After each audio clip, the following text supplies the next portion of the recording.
What's up sa inyo mga katres? Magandang umaga. For today content natin is magka-camping tayo sa Cabinti, Laguna.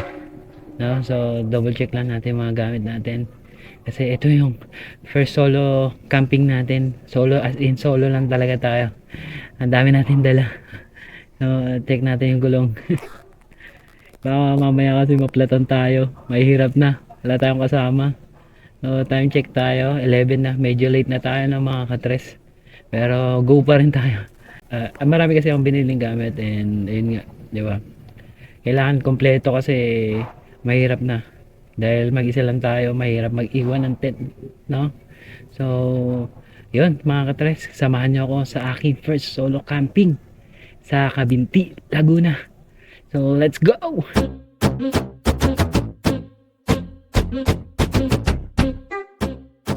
Grabe, mga katres. Oras na, ramdam ko pa yung lamig dito sa Antipolo. Lamig ng pants ko. Grabe, solid yung klima dito. Alas 11 na. Ganito pa rin yung lamig. Hindi naman umulan. Antipolo backing. Hey. Oh, solid.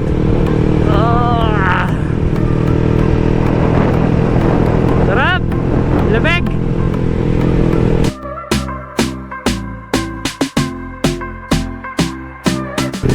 Pililya na tayo mga katres. Welcome to Pililya, Rizal. Grabe ah. Solid.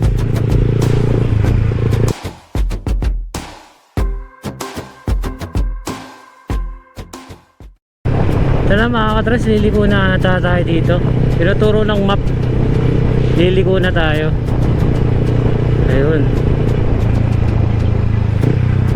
Okay, let's go. Up.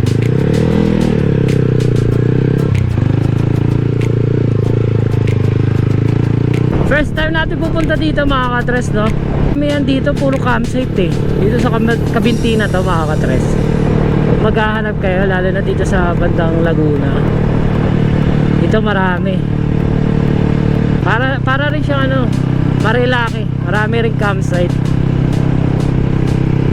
Pero dito ata di masyadong ma-fog katulad sa Marilaki, di ba? Kasi sa Marilaki talaga pag gising ko ng umaga, yayakap sa'yo yung fog eh. Wag lang uulan talaga. Kasi napakapangit talaga mag-camping pag umuulan mga katres. Napaka-minimal na mga gagawin mo at ikikilos mo dun sa ano, sa campsite. Kasi lalo na labas-pasok ka sa tent, diba? Mapapasa yung loob. Lalo na pag wala ka ano, tarp na pang ano sa ulan, mas mahirapan ka.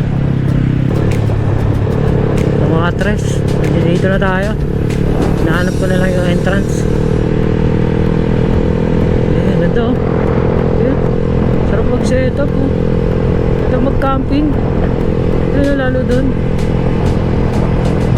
Hanapin natin ayun oh. Ganda. Hey. Mga katres, hanapin natin yung entrance. Hanika Resort.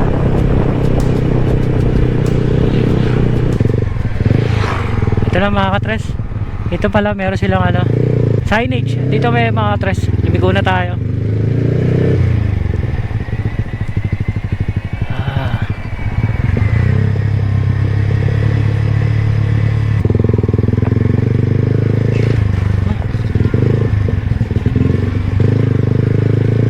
Tama ba itong dinadaanan natin? Iyak.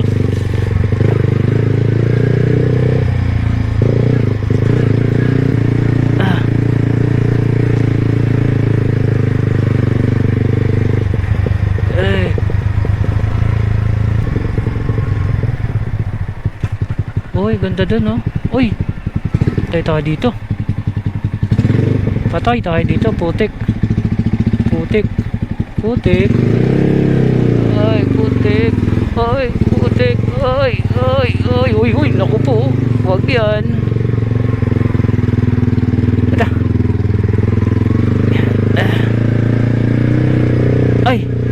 Yan, ang lambot.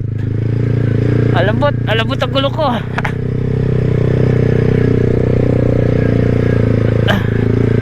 Sana tama to mga katres. Sana tama tong dinadala natin mga katres. Ang hirap lumiko na ito. Ay grabe. Puro ano.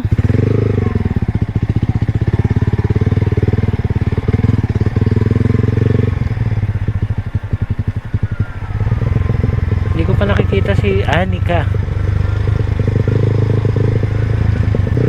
Wala, hindi ko pa makita yung Anika mga katres. Ito na ata. Pero may signage siya, sureball yan. Oh, ganda na. Ayun. Grabe, ito pala yung mga katres. Grabe, ang ganda. Ganda ng ano nila. Hanika Happiness Campsite. Napakaganda naman dito.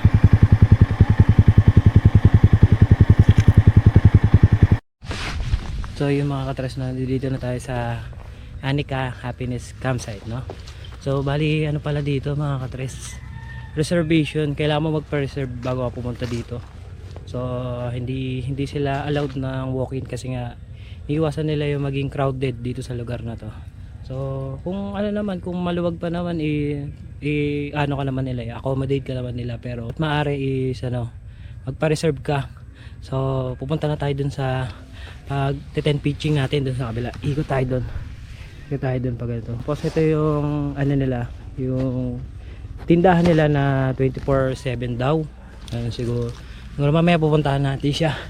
Ang system muna is pupunta muna tayo dun sa tent pitching and magsiset up muna tayo dahil late na tayo. So let's go.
So what's up mga katres, I'm back, no? Nakapag-setup na tayo ng tent dito sa malapit sa may lake. Yan, ang ganda ng setup natin, di ba? Ayos ba? Yan, pag-prepare na rin tayo ng ano natin, pang bonfire natin. So kung makikita nyo, wala tayong nilagay na tarp kasi ay naman dun sa weather is hindi naman masyado ulan. Hindi natin alam kung ulan dito, pero yun, dito sa Anika okay naman siya, hindi naman siya crowded, no? Kung makikita nyo, ilalanglangan kami, oh. Kakalayo pa yan, meron pa yan sa unahan, kaso nga lang medyo mabato. Yan. So kung nakikita nyo mga katres, medyo mabato, kaya dapat may pansapin kayo sa loob ng tent para hindi masakit sa likod. Sensya na sa boss ko mga katres, kakatapos ko lang mag-uubo-ubo kinahon nung nakaraan, di ba? Sabi ko sa inyo, di ba? Tirangkaso ako. So yan, dati likod ko. Wala naman mga ahas-ahas dito mga katres. Okay naman dito, sabi ng may-ari. Kahit umulan daw, hindi naman daw lumalambot yung lupa. Tapos mga katres, kailangan nyo talaga magpa-reserve. Kanina yung sinabi ko na hindi sila nag-entertain ng walk-in, di ba? Kasi nga, yun nga, iniiwasan nila yung maging crowded tong lugar nila. Kasi mas maganda naman talaga pag hindi crowded, di ba? Yung isang campsite, no? Para hindi labo-labo yung ingay, no? Ganyan lang yung maririnig mo, di ba? Napakatahimik. Okay, tapos bukas check natin yung yung price ng mga cottage kasi may nakita ko dito mga room tsaka cottage, no? Na bukas lilibutin natin kasi medyo magagabi na, magdidilim na. So mamaya magpe-prepare lang ako ng dinner. Tapos alam niya, magse-session na tayo. Sayang, no, hindi natin sila nakasama, sila Sonen tsaka Heraldo. Pero okay lang din para ma-experience din naman natin yung solo camping, no? Simula nung nag-vlog ako, 'di ba? Hindi pa ako nakakapag-solo camp. So yung first camping natin is kasama natin si Sonen doon sa Viewscape, di ba? Sa May Tanay. Kasama natin unang vlog tsaka unang collab namin ni Sonen TV. So magpapahinga lang ako mga katres, tapos dinner na tayo. Kita-kits mamaya. Yep.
What's up mga katres, no? I'm back.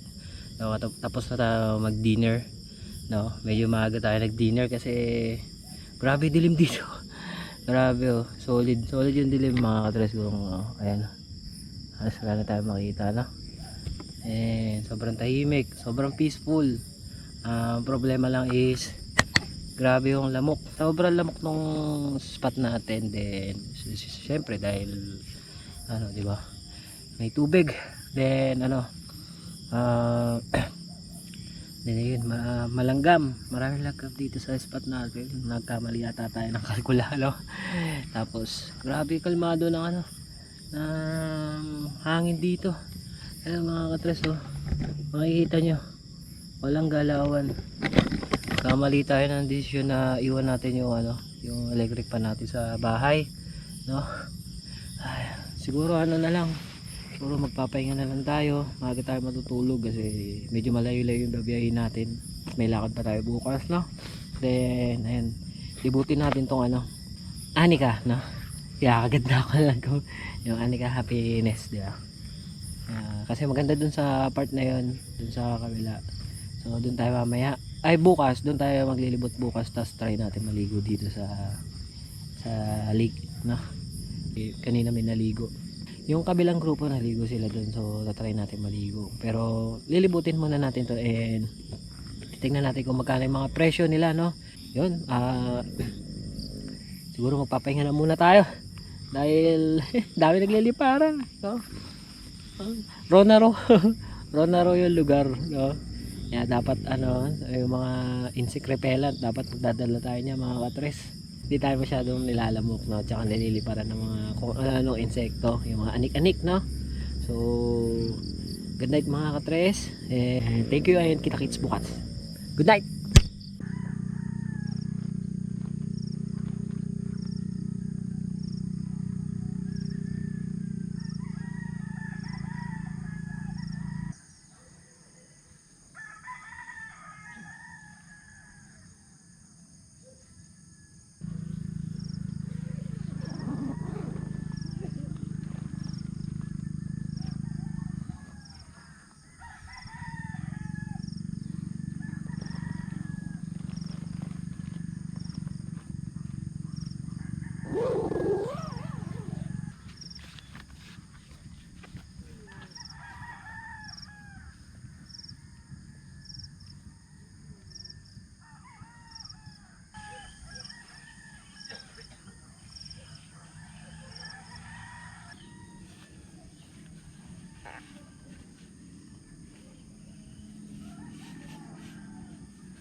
Okay, good morning mga katres. Ganda ng umaga natin. Hindi tayo masyado inulan. Although medyo may pagkaambon ng konti, pero all goods naman kasi hindi naman totally nabasa yung mga gamit natin. Then tingnan nyo naman yung bubungad sa yung umaga, no? Yan. Diba? Ayos, di ba? So mapapansin nyo para nag-iba yung pwesto natin kasi di ba sabi ko kagabi, medyo malanggam yung pwesto natin, tsaka daming anik-anik. No, kaya dito tayo lumipat. Yan mga katres. Dito tayo sa bagong place. May kasama tayo, pero okay naman. Tayo. Yan. Medyo nasa bungad tayo. Pero yun, solid yung natin. Tulog natin. Tsaka napag-enjoy tayo sa labas. Kasi doon talaga grabe yung pwesto na punta natin. Sobrang langgam. As in sobrang langgam. Sabi kasi nung may-ari, kasi paulan daw. Kaya pala gano'n nangyari. Tama naman sila, umambon nga, kaya naglabasan lahat ng langgam. Pero dito sa Anika Happiness, okay na okay talaga mag-camping. Kompleto sila ng mga equipment, tapos safe ka pa kasi laging umiikot yung may-ari. Lagi siyang umiikot, kinakamusta kayo kung nakatulog na kayo or nakakain na, lahat ikot siya ng ikot para makita lang niya yung mga client niya na satisfied, di ba? Kaya goods na good, kahit mag solo ka okay na okay, safe na safe kasi yun nga, parati siyang naglilibot. Then mamaya lilibutin natin yung place nila para makita nyo yung mga room, yung mga kubo, tsaka yung lugar, di ba? So ayun, medyo nakapaglinis na ako ng konti. Nakapaglinis na tayo, kung makikita nyo. Kung makikita nyo, nakapaglinis na tayo. Konti na lang yung gamit natin sa labas kasi mamaya mainit na, no? Sobrang init na mamaya. Tsaka nakapag-breakfast na rin tayo. Maaga ako nagising, siguro mga 5. Wala tayong naabutang yung sunrise dun kasi siya sa part nung pwesto natin, kaya hindi natin siya masyadong nasilayan, no? Tapos wala rin masyadong fog. Okay naman. Kahit wala naman fog kasi maganda naman yung paggising mo, grabe. Sarap, solid, no? Solid yung first natin. Yung first solo camping natin. Sigurado to mauulit at mauulit to, no? Kasahanap pa tayo ng mga magandang campsite, no? Dito along sa Luzon, no? Lilibutin natin. So mamaya libot tayo. Pahinga lang ako konti, de bachi na tayo, no? Kita-kits ulit mga katres.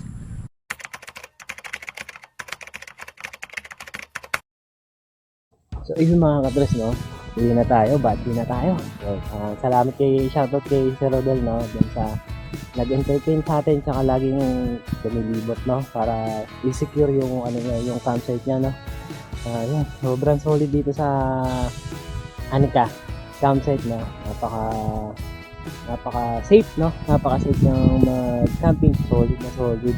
Tsaka napakaganda ng ambience dito mga katres. Must try, no mga katres. Then mga katres, yung mga price list natin lalagay ko na lang sa comment section, and kung may tanong kayo, yun, i-comment nyo na lang, sasagutin natin. So ito yung nga pala yung Facebook page nila ng mga katres, kung may other concern kayo, no? Tapos yun mga katres, no, panatilihin nating malinis ang campsite, no? Clean as you go, no mga katres. Dali natin yung mga kalat natin para tulungan natin yung mga may-ari ng campsite, no, para maging malinis yung campsite nila at balik-balikan, no mga katres. Then ayun, yun, salamat mga katres sa mga sumuporta ngayon sa ating solo camping, no? First solo camping natin. Solid. At saka thank you sa mga subscriber at saka mga newly subscriber natin, no? Kung hindi ka pa nakakapag-subscribe, subscribe na and hit the like button, no? At mga katres, stay tuned sa mga gala pa natin gagawin, no? Marami pa tayong pupuntahan. Konti pa lang yung mga napupuntahan natin campsite at mga lugar, no? Mga rides natin, no? Siguro kita-kits next week. And uwi na tayo, mainit na. So thank you mga katres, peace out.